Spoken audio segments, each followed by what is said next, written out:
Thank you. It is a great pleasure for me to be here, but it's a great sadness for me that Richard isn't here. Certainly, I just want to pay a bit of tribute to Richard, because without him, I wouldn't be here. I've never been very switched on by mammals, I have to confess. It seemed like too much hard work compared with birds. But I've got completely hooked, and Richard is just a massive inspiration and provocation. I think you'll agree. I asked him what was important to get across today, and he said, well, three things, really. First off, try to communicate the kind of sheer pride in this group of, there must be 30 or 40 of us altogether, a group of individuals with little previous experience, and we've discovered so much and had such fun. We've learnt how to identify fish bones, and we've produced a guide to help other people identify fish bones. That doesn't perhaps sound very exciting, but when you see some of them later on, I hope you'll catch the magic. And we're finding out more and more about otter behavior, particularly by using trail cameras. Anyone who's had the fun of looking through the results of a trail camera must know what it's like.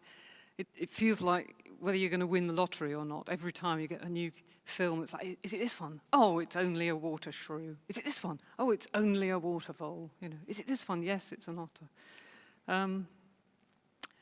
So that's another message to get across, really, that cameras are just a really powerful tool. They bring the world of mammals in your face and in your living room, and they bring all that nocturnal stuff to life in a way that makes it relatively easy to find out what's living in a place. So I can't rave enough about cameras. And the third thing was really to say otters seem to be doing well in Suffolk at the moment, but we wanted to pose the question, is it just a success story, or do we need to worry? So to start on about the Suffolk Otter Group, it developed in 2013, and we've worked with a whole range of organisations. The RSPB has been, I think, quite happy to have us at Minsmere, and we've been, or Richard principally, has been logging camera footage from there, but ably helped by various other volunteers. We were grateful for a grant from the Area of Outstanding Natural Beauty, which is Suffolk Coast and Heaths, which enabled us to put together a website and buy cameras and microscopes. But long term, most otter studies seem to have been done in Scotland, where it's easier to study them during the day. Much less is published about otter habits in freshwater habitats, and virtually nothing in lowland areas, and particularly in estuaries, which obviously we're very rich in. You all know about the otter's near extinction in the latter part of the 20th century. Otter hunters then blew the whistle, so we banned otter hunting. And the reintroduction program seems to have been very successful. It's very newsworthy. And now our rivers are all so clean and wholesome that otters are back on every river and stream in the county, and everything seems rosy. In an ideal world, I think what the Otter Group would have, I think perhaps what we even thought we could do at the beginning was to just fathom out a quick and easy way of identifying individual otters, and we'd call them Albert, Bertie and Charlotte, and then we'd notice their offspring and we'd give them a new generation of names, and it was all going to be dead simple, and we could work out the population numbers. I mean, we weren't quite this stupid, but it was almost verging towards thinking that it was going to be possible, if not simple. But what we're still persisting in trying to do is to develop something which would work well as a simple early warning system, because I think a lot of us are quite nervous that it's not that easy to know what the baseline data is, to know how many otters are there in this catchment. So, Rowena has already told you quite a bit about the study methods that we use, because the Little Ouse Headwaters project has been using spraint monitoring and cameras over on the Little Ouse. I'm going to be talking about studies over here on the Suffolk coastal strip. So that's up and down the coast, the River Blythe catchment, Minsmere, and then the River Ald. And what I want to start with is a little puzzle that the cameras have thrown up. As I said, cameras are wonderful toys, and we're using them more and more. And here's a typical set of results that we get from the Upper Blythe, which is where my cameras are. So you can see the hours of the day along the bottom, number of triggers up the side. And if you look at that bar chart for a little while, you'll work out, okay, so they're broadly speaking nocturnal, with one coming out at 9 o'clock in the morning. But that looks a quite typical set of results.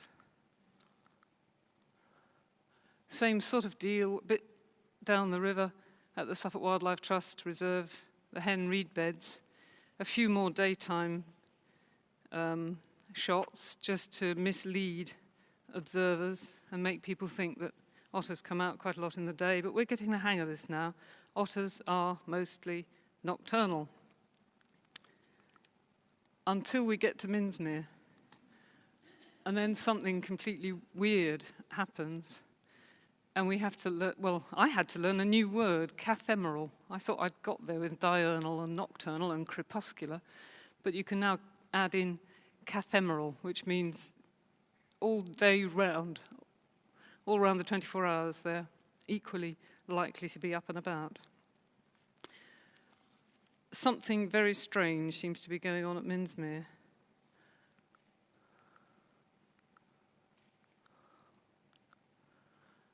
So just to give you a snapshot, we've got the Upper Blythe camera triggers, top left, lower down in the estuaries of the Blythe and the River Ald estuary as well, all nighttime stuff.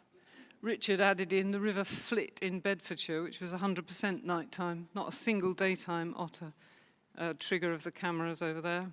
But Minsmere, looking completely weird in the middle there.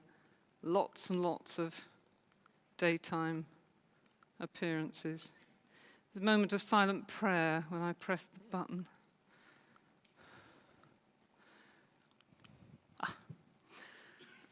Okay, this is absolutely a classic example of how not to do a PowerPoint presentation slide. Richard said this to me, but gave it to me happily anyway. But it makes the point that in Shetland, we've got lots of daytime otters. So anyone who in the UK who wants to see otters in the daytime, you go to the west of Scotland because they're out in the day. That's really predictable, and you don't need to worry, they'll be out. So marine areas, they're out in the day. But by and large, in freshwater areas, they come out at night. And Hans Crook, who is our complete guru, convincingly showed that the reason for this dramatic difference was the difference in behavior of the prey species, the fish. The otters are up and about and active when the prey is sleepiest and least active. So otters don't usually chase fish, they go rummaging around. Those of you who've been lucky enough to see them in the sea will probably have seen them rummaging around in the seaweed, and they're active, looking for their prey when the prey is resting. So we thought, we better look at food at Minsmere then. Are they eating something different? Is their prey species behaving differently? So that was when the Suffolk Spraint Appreciation Group formed. And there are probably about 15 of us in the audience today spread around you. So if you feel somebody, or you see somebody twitching at the moment, it's probably the sight of all that spraint on the slide on the screen at once. Socially unacceptable. But enormous fun, like so many socially unacceptable things. One of the lovely things, I mean, I'm sure you know this, but one of the lovely things about otter spraint is how nice it smells. And I went and gathered spraint this morning from Blytheborough. There's a pot over there with an orange blob on the top, really fresh spraint, and it is a beautiful smell. So if you haven't smelled it before you go home, do drop in at that stand over there and have a sniff, because it's gorgeous. You'll be a convert, I promise you. So we studied spraint like fury. I'm almost embarrassed to say that the number of spraint analysed is now more than 3,000. So it's quite an addiction for some of us. And one of the things that we've done is to put together a sort of dummies guide, an introduction, a spraint analysis for dummies. And I don't know if you're not completely bowled over by the beauty of some of these things, that the bones and the scales and the spines and so on, the funny little teeth, they are just, if you've got a little screen near you, have a look at that. Because to me, it looks like the treasures from Sutton Hoo or something. You know, they're like jewels. They're so beautiful. They could make that bullhead thing with the hook on the right. I mean, just beautiful. So again, it's rather like winning the lottery. You're sifting through all this stuff and you suddenly find something wonderfully recognizable and beautiful. And we put it on the website that we have, and we've had inquiries from Northern Ireland and Dorset and even Essex complimenting us on the spraint guide and saying, you know, can we use it and can we get more copies and so on. And there is a more advanced, more developed version working with Darren in preparation. So we looked at the diet and we looked at it really, really hard, and we compared, for example, the Upper Blythe, where they're very nocturnal, with Minsmere, where they're very diurnal. You won't be able to see probably what the species are, but there's no blinding difference in diet. There's nothing clearly there that would make you say, that's why they're coming out in the daytime. That's an overview of Minsmere, sort of from over the sea. There we've got 200 hectares of wetland, and the question just comes back at us, why on earth do they come out in the day? They're not fishing in the sea, so it's not that it's a coastal thing.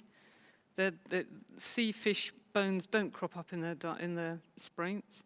There's no artificial feeding, so it's not like the RSPB goes out with shovelfuls of mackerel at lunchtime or whatever. There's no quick and easy answer like that. People constantly say, is it lack of disturbance or is it habituation? So either, you know, maybe they're behaving like in a zoo. But if you come up with that sort of explanation, it presupposes that the otters want to come out in the day. And if we look at all the camera evidence from everywhere else, they don't. I mean, it really is a point of constant argument between all of us, this issue. What the hell is going on? One thing that's very different about Minsmere, of course, is from other sites that we're filming, is that it's had massive investment to manage the habitats for these animals, bitterns. And this has obviously created ideal conditions for otters. And at times there are, in fact, 3 females with cubs using the reserve. The eagle-eyed amongst you will have spotted this nightmare scenario for the RSPB.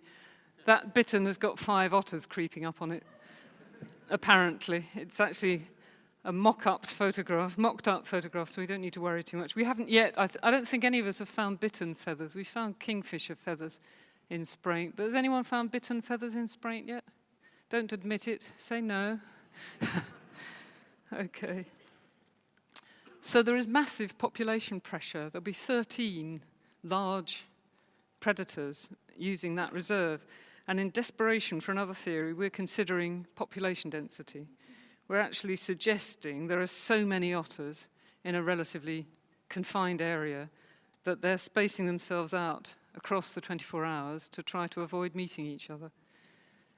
All other theories are welcome on a postcard to Richard, and especially if you've got evidence. People always say, well, how about Blandford or Leighton Moss, where otters come out in the day? Well, that's great, but we need to have camera evidence to show that they come out in the day and not in the night. So, are otters living on the edge? No. We can say everything is terrific out there. No one hunts them anymore. And our rivers are cleaner and better protected than ever before. But 2 things I just want to raise quickly before I finish, which ought to make us pause a bit. One was that shocking statistic that came out in the report before Christmas about the neonicotinoids. And it's a competition that you really don't want to win. You don't want to be the most polluted river in UK, but that's what it was with the Waveney. But things are a lot better elsewhere, of course. Well, there is some evidence that otters who live in Westwood and in Minsmere, last time round with the big agrochemical blitz in the 20th century, there's evidence that the ones right in Minsmere and in Westwood Marshes at Walberswick weren't made extinct. They did hang on in there, we think. There aren't big rivers flowing into those wetlands, so they were quite protected. But these wetlands, those very wetlands, are now encircled by one of the greatest advances in modern agriculture. Outdoor pig production on the very light sandling soils with no seeming restriction on runoff or soil loss. We still seem to be using our rivers as kind of sewers for the agricultural industry. And pig runoff may not be the biggest threat to otters, but it doesn't really look like a good way to look after our waterways and wetlands. So this is the question that we really need to ask ourselves. That's me. That's us.